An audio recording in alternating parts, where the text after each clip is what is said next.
Baik, bismillahirrahmanirrahim. Assalamualaikum warahmatullahi wabarakatuh. Perkenalkan, nama saya Melandri Ilhan Wardana dari Angkatan 23, kelas 3C, jurusan Ekonomi Syariah, Fakultas Ekonomi dan Bisnis. Pada kesempatan kali ini, saya ingin mempresentasikan dari hasil tugas individu pada mata kuliah Makroekonomi Islam yang diampu oleh Bapak Elif Pardiansyah, yang dimana tugas individu tersebut menyangkut tema fungsi konsumsi agregat dalam perspektif ekonomi Islam. Baik, boleh di next slide. Sebelumnya, yaitu pertama-tama marilah kita panjatkan puji dan rasa syukur kita atas kehadirat Allah Subhanahu wa Ta'ala, yang mana pada kesempatan kali ini kita semua masih diberikan nikmat kesehatan dan juga nikmat untuk mengerjakan tugas individu dari mata kuliah Makroekonomi Islam. Dapat kita lihat di slide pertama ini terdapat identitas jurnal, yang dimana judul jurnal yang saya ambil yaitu analisis faktor-faktor ekonomi yang mempengaruhi konsumsi marginal Sumatera Utara dalam perspektif ekonomi Islam. Yang kedua yaitu penulis jurnal, ada Raffi Faizin, Imsar, dan Aqwa Nasir Daulay. Jurnal yang saya ambil yaitu dari Jurnal Ecombis Review volume 11 nomor 2 bulan Juli tahun 2023. Institut yang saya ambil itu dari Universitas Islam Negeri Sumatera Utara. Boleh di next slide. Selanjutnya yaitu terdapat abstrak, yang dimana penelitian ini bertujuan untuk menganalisis marginal propensity to consume atau MPC di daerah Sumatera Utara dari tahun 2006 hingga tahun 2023, serta mengkaji hubungan jangka pendek dan jangka panjang antara produk domestik regional bruto atau PDRB, inflasi, dan juga zakat. Metode yang digunakan dalam penelitian ini adalah analisis data sekunder yang diperoleh dari Badan Pusat Statistik (BPS) dan juga dari Basnas.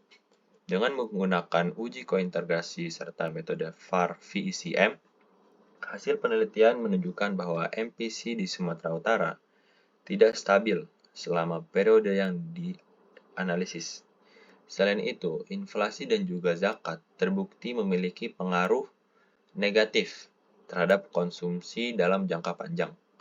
Penemuan ini memberikan wawasan mengenai betapa pentingnya kebijakan ekonomi yang lebih adaptif terhadap faktor-faktor tersebut dalam rangka mendukung konsumsi di wilayah masyarakat atau di sekitar masyarakat di wilayah Sumatera Utara.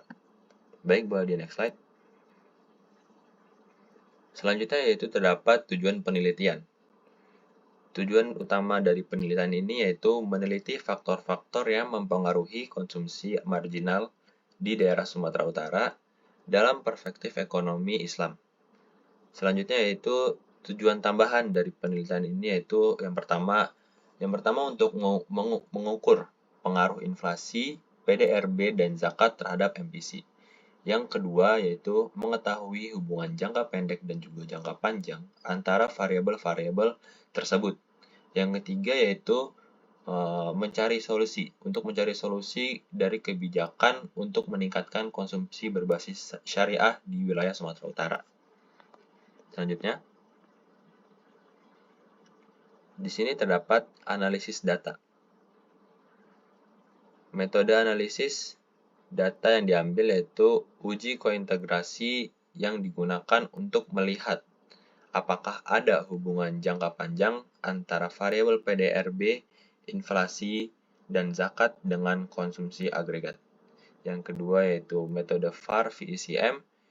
VECM itu Vector Error Correction Model yang digunakan untuk menilai hubungan kausalitas antara variabel-variabel dalam jangka pendek dan juga dalam jangka panjang.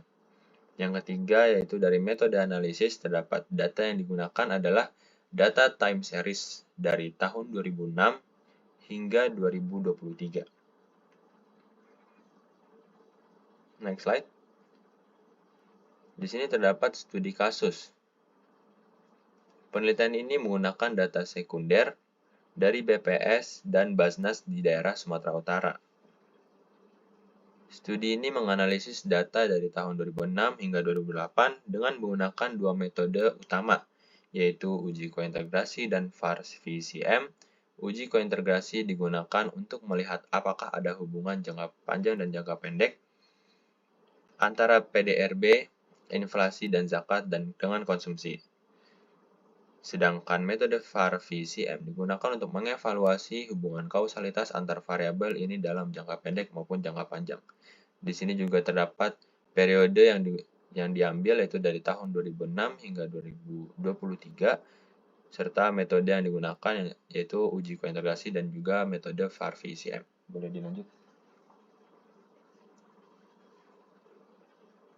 Selanjutnya yaitu terdapat hasil penelitian dari studi kasus yang saya ambil. Yang pertama yaitu temuan utama dalam hasil penelitian ini terdapat MPC tidak stabil dari tahun 2006 hingga tahun 2023 dengan nilai tertinggi 0,83 yaitu pada tahun 2008. Selanjutnya yaitu inflasi. Pada leg 1 memiliki pengaruh signifikan terhadap konsumsi dalam jangka pendek. Zakat dalam jangka panjang memiliki dampak negatif terhadap konsumsi, menunjukkan bahwa pengelola zakat perlu ditingkatkan.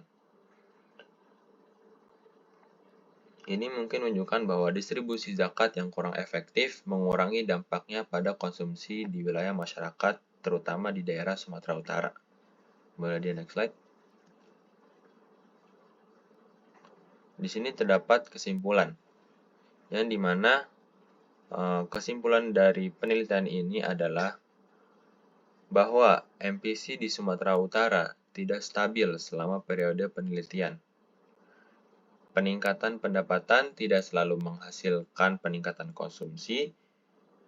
Dalam jangka pendek, inflasi memiliki dampak positif terhadap konsumsi.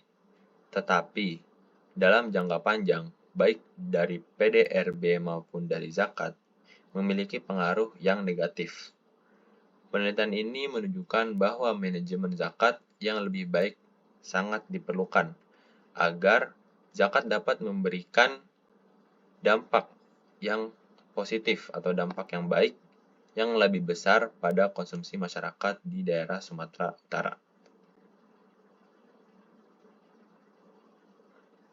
Baik, boleh di next slide. Di sini juga terdapat kekurangan jurnal yang saya ambil, yang dimana kekurangan atau kelemahan tersebut yaitu yang pertama terdapat cakupan terbatas. Penelitian hanya dilakukan di Sumatera Utara sehingga hasilnya tidak dapat digeneralisasi ke wilayah lain. Selain itu, penelitian ini hanya menggunakan data kuantitatif yang mungkin memberikan wawasan yang cukup terbatas atau sangat terbatas tentang perilaku konsumen dan tidak memperhitungkan faktor-faktor kualitatif yang juga bisa mempengaruhi sebuah konsumsi di daerah Sumatera Utara tersebut. Selanjutnya, tadi kita sudah membahas terkait kelemahan atau kekurangan jurnal yang saya ambil. Selanjutnya di sini terdapat kelebihan jurnal yang saya ambil, yaitu yang pertama, kelemahan utama. Kelebihan yang pertama yaitu kerangka metodologis yang sangat kuat. Penelitian ini menggunakan metode VAR-VCM yang memberikan hasil yang lebih presisi dalam hubungan jangka pendek maupun dalam hal jangka panjang. Selain itu, fokus pada zakat sebagai variabel utama memberikan dimensi unik dalam analisis konsumsi marginal yang sangat jarang ditemukan dalam penelitian lain, khususnya yang berfokus pada perspektif ekonomi Islam. Boleh selanjutnya? Baik, mungkin cukup sekian presentasi dari tugas individu yang saya sampaikan yang berkaitan dari tema fungsi konsumsi agregat dalam perspektif ekonomi Islam, yang dimana tadi saya sudah menyampaikan dari studi kasus yang saya sampaikan, yaitu dari daerah di Sumatera Utara. Mungkin cukup sekian dari saya. Jika terdapat kesalahan kata maupun kesalahan dalam menyampaikan presentasi, saya memohon maaf yang sebesar-besarnya. Kurang lebihnya mohon maaf. Saya tutup presentasi pada kali ini. Wassalamualaikum warahmatullahi wabarakatuh.